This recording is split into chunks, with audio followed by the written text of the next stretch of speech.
I feel that when Timur was younger, I think we felt that we really needed to teach him, help him have these skills, right?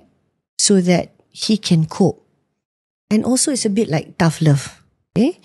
Kita nak dia mempunyai kemahiran dan kebolehan untuk menjadi orang yang lebih berdikari lah katanya. Okay?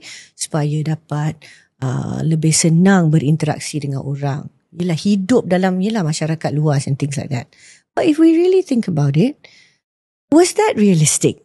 Okay, adakah expectation kita terhadap anak neurodivergent? Kalau kita fikirkan untuk orang yang tak ada diagnosis pun, untuk orang yang tak ada permasalahan apa-apa pun, banyak yang meminta bantuan, sokongan, penyesuaian. So over the recent years, sedangkan kita pun lebih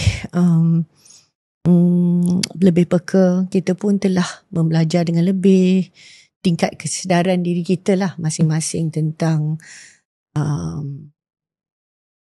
jenis-jenis neurodivergence, right? So autism sebagai contoh.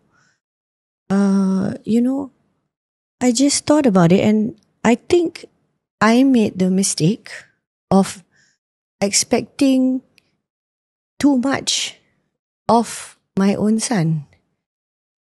When, let's say if he was typical, he would probably be given accommodations and supports anyway based on preference.